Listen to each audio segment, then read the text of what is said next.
Hello everyone. आज हम लोग इस वीडियो में क्वेश्चन नंबर 49 को सॉल्व करेंगे। तो इसमें बोला है कि करेक्ट बॉन्ड डिसोसिएशन एनर्जी का ऑर्डर बताना है कार्बन हाइड्रोजन बॉन्ड का। तो हम क्या करेंगे, सब जगह फ्री रेडिकल बना करके देखेंगे, है ना। जैसे कि C1H बॉन्ड को ब्रेक करके एक बार यहाँ पे C1 फ्री रेडिकल बनाएंगे, है ना। C1 पे फ्री रेडिकल, C2 पे फ्री रेडिकल, C3 पे फ्री रेडिकल, C4 पे फ्री रेडिकल, है ना। क्यों? क्योंकि होमोलेटिक बॉन्ड डिसोसिएशन बोला है ना।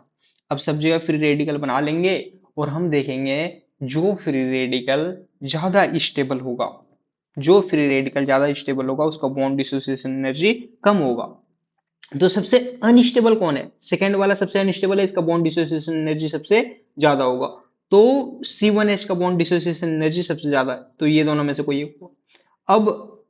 अब आते हैं हम लोग C2 C3 C4 में, है ना। सबसे डिफिकल्ट किसको होगा ब्रेक करना? सबसे लीस्ट स्टेबल जो है अब C4H होगा।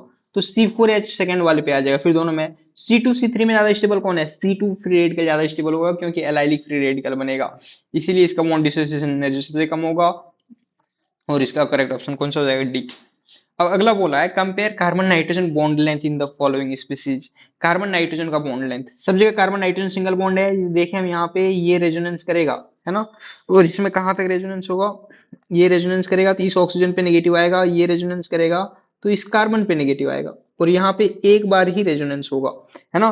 तो अब ध्यान से देखें, यदि हम फर्स्ट वाले में रेजोनेंस करवा रहे हैं तो ऑक्सीजन पे नेगेटिव आ रहा है, सेकंड वाले में रेजोनेंस करवा रहे हैं तो कार्बन पे नेगेटिव आ रहा है, तो ज्यादा स्टेबल कौन? फर्स्ट ऑक्सीजन पे नेगेटिव, इसीलिए सबसे ज्यादा रेजोनेंस यहाँ पर होगा और कार्बन नाइट्रोजन बॉन्ड लेंथ सबसे छोटा होगा यहाँ पे, क्योंकि फर्स्ट केस में सबसे ज्यादा रेजोनेंस होगा, फिर सेकंड केस में, और सबसे कम रेजोनेंस थर्ड केस में होगा। तो रेजोनेंस का ऑर्डर क्या है? ए में सबसे ज्यादा, फिर बी में, फिर सी। तो यदि हम bond length, carbon nitrogen bond length की यदि हम बात करें, कार्बन नाइट्रोजन बॉन्ड लेंथ की, तो रेजोनेंस यदि ज्यादा तो डबल बॉन्ड कैरेक्टर ज्यादा आएगा, है ना। तो उसके जस्ट अपोजिट हो जाएगा A B C।